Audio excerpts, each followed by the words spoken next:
So why is Sushi believed to be one of the most underrated protocols in DeFi? What are some of its new features, such as BentoBox, Kashi and Miso all about? And what is Sushi's approach to launching on different blockchains and scaling solutions? You'll find answers to these questions in this video.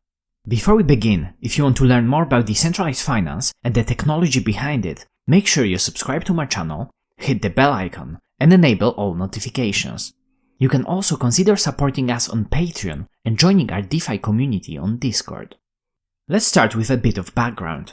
Sushi launched in August 2020 during DeFi Summer, the first period of major growth of DeFi. The project quickly gained a lot of traction, mostly due to the nature of its launch. Sushi, back then known as SushiSwap, aimed at directly competing with Uniswap by forking it and encouraging liquidity providers to move their liquidity to a new platform in a process called a vampire attack. The full story behind Sushi, although super interesting, is out of scope for this video. Fortunately enough, I've already made a video about it some time ago, and you can watch it here if you're interested. Almost a year later, and the rocky launch of Sushi seems like a distant past, and the team behind the protocol has been working hard on delivering new, interesting features and building the Sushi ecosystem. Besides the main function of Sushi, a decentralized exchange for swapping assets, the protocol offers a growing range of other products, a liquidity bootstrapping feature for other projects, Onsen, a lending platform, Kashi, a launchpad for new protocols, Miso. More on this later in the video. The Sushi team has a very open approach when it comes to deploying the protocol to different chains and scaling solutions. Instead of trying to predict which environment will be the most dominant one and will capture the most value, they deploy the protocol to all popular and upcoming environments and let the market decide. Besides the Ethereum mainnet, Sushi has already been deployed to Polygon, XDAI, BSC, Phantom, and Moonbeam, with an upcoming launch on Arbitrum, a Layer 2 Ethereum scaling solution. Another interesting move was the acquisition of the sushi.com domain that should give the project even more visibility. Now let's dive a bit deeper into each of the Sushi features one by one. Automated Market Maker, or AMM, is the main function of Sushi that allows users to swap their assets in a decentralized and permissionless way. Sushi's AMM is a fork of Uniswap v2, so these two work in exactly the same way. If you need a recap on AMMs and liquidity pools, here's a popular video that I made some time ago. Currently, Sushi is the second largest AMM on Ethereum, with around 16% of the market share. Uniswap remains an undisputed leader, capturing around 54% of the total AMM market. Sushi's daily trading volume, which is one of the most important metrics when it comes to AMMs, has been steadily growing from around $250 million at the end of 2020 to over $500 million in 2021, with some days hitting well over $1 billion. Another metric, total value locked in the protocol, has also been growing from around $1 billion at the end of 2020 to as high as $5.5 billion, and currently sitting at around $3.5 billion after the recent market downturn. One major difference between Uniswap v2 and Sushi is that the latter has enabled the profit-sharing mechanism, which benefits the Sushi token holders. Instead of 0.3% of trading fees going to the liquidity providers, like in the case of Uniswap, Sushi enabled the fee switch, which lowers the trading fee for the LPs to 0.25%, while distributing the remaining 0.05% to the Sushi token holders. And this leads us straight to the Sushi bar. In order to benefit from profit sharing, Sushi holders have to stake their Sushi tokens in the Sushi bar smart contract and receive X Sushi that can be later redeemed for their original Sushi plus additional Sushi tokens coming from the swap fees. For every swap on every chain going through Sushi, 0.05% of the swap fees are distributed as Sushi proportionally to the user's share of the Sushi bar. The X-Sushi tokens are fully composable and maintain voting rights in the Sushi governance. X-Sushi tokens can also be added to the X-Sushi ETH liquidity pool, where users can benefit from stacked yield coming from X-Sushi itself, plus the extra rewards coming from the pool. The yield on Sushi bar depends on the trading volume going through the Sushi AMM and has recently been at around 10% APR, with days as high as 40%. Because of this profit-sharing mechanism, the Sushi token is essentially one of the most productive assets in the DeFi space.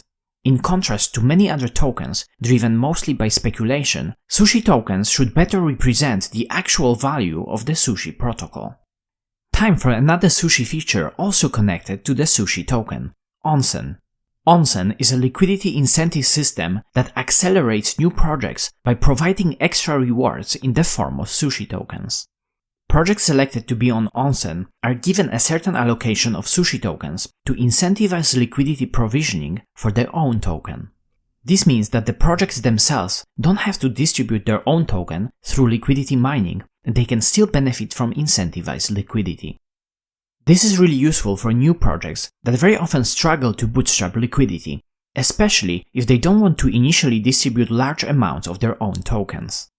Onsen also benefits the overall Sushi ecosystem, as the swap fees from the Onsen-enabled liquidity pools are distributed to the ex-Sushi holders. Projects featured on Onsen are chosen based on their quality and the demand for the products. Some projects are featured only for a certain amount of time, while others can remain on the Onsen menu indefinitely, assuming that the quality of the project and demand for the token remains high. On top of Onsen, Sushi offers permanent yield farming opportunities for popular and established tokens. These opportunities are also available on other layers. For example, Sushi has recently started a liquidity mining program on Polygon that offers high yields to liquidity providers. Sushi tokens distributed via liquidity mining go through the vesting process, where 1/3 of all farmed Sushi tokens are claimable straight away, and 2/3 are vested and claimable on a weekly basis after the initial period of 6 months. Time for yet another Sushi feature, BentoBox. BentoBox is a special smart contract that acts as a vault for certain tokens. This vault is basically a pool of funds that can be used by Bento-enabled applications in the Sushi ecosystem. Users who deposit funds into one of the BentoBox vaults benefit from earning extra yield on their tokens. Vaults can generate yield in multiple ways, for example, by allowing other participants to take flash loans and pay a small fee that goes back to the users providing liquidity to the vaults, or by lending out assets in the vaults. This structure is also very gas efficient, as different applications operating on the same vault don't have to go through as many steps as they would have to go through without the BentoBox architecture. At the moment, the first and only available Bento-enabled application is the lending platform Kashi, but the team is working on bringing more applications to BentoBox in the future. And this is a good segue into Kashi. Kashi, which means lending in Japanese, is Sushi's first lending and margin trading solution powered by BentoBox. Kashi allows anyone to create customized and gas-efficient markets for lending and borrowing. In contrast to other popular DeFi money markets such as Aave or Compound, Kashi isolates each of the markets. This means that users can create markets for more risky assets without having an impact on other markets. Having the ability to borrow an asset also opens up the possibility for shorting it. This is useful for speculators who believe that the asset will go down in value, but also allows for hedging, which can be extremely handy, for instance, when yield farming risky assets. As an example, let's say a new token is launched. Someone can create a money market for the new token on Kashi, which allows anyone to provide collateral in a chosen coin, let's say Ether, and borrow the new token. The short seller can now borrow the new token and sell it immediately for Ether. If the price of the new token goes down in relation to Ether, the short seller can buy back the new token at a lower price in the future and repay their loan denominated in new tokens.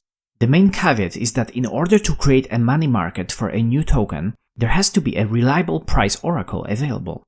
Kashi allows the user to choose a price oracle at the time of creating a new market. At the moment, only price feeds available on Chainlink can be used, limiting the number of possible new markets that can be created. However, the Sushi team is working on adding their own TWAP price oracle that would expand the set of available price feeds.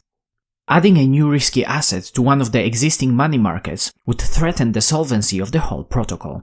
This is because if such a coin was used as collateral and experienced a sharp drop in price, This could make a lot of accounts under-collateralized and allow for a cascade of liquidations. On the other hand, if such a coin is borrowed and quickly multiplies in price, this also creates a problem as borrowed assets are worth more than collateral, making the account under-collateralized again. The last but not least feature of Sushi that we're going to cover in this video is Miso. Miso is a token launchpad platform. It facilitates launching new tokens on Sushi. Miso focuses on providing a good experience for both the project creators launching new tokens and for people interested in finding and supporting these projects. When it comes to project creators, Miso offers a set of smart contracts that makes the process of creating a new token easier. On top of that, it allows the projects to attract a larger initial audience that they may have been capable to reach on their own. When it comes to project supporters, they can benefit from having peace of mind that the token and infrastructure around the token was created using audited and battle-tested contracts. They can also easily discover new projects and participate in reliable token launches. Miso is clearly yet another important element of the overall Sushi ecosystem. With a steadily growing trading volume on its decentralized exchange, the profit-sharing mechanism for Sushi holders, an increasing number of chains and scaling solutions to launch on, and new features being added to the ecosystem, Sushi looks like one of the strongest DeFi projects. This is why a lot of people in the DeFi community believe that Sushi is underrated, especially when compared to other decentralized exchanges. It's hard to say exactly why this is the case, but it might come from the fact that Sushi started as a fork of Uniswap and had a bit of a rocky launch. Nevertheless, Sushi is clearly one of the top DeFi protocols to keep an eye on, and it will be interesting to watch new elements being added to BentoBox and the rest of the Sushi ecosystem, with the team pursuing new chains and scaling solutions. One of them is the previously mentioned Arbitrum, an Ethereum Layer 2 optimistic rollup based scaling solution that looks like the next place where Sushi is about to launch. So what do you think about Sushi? Do you think it's actually underrated? Comment down below. And as always, if you enjoyed this video, smash the like button, subscribe to my channel, and check out Finematics on Patreon. Thanks for watching.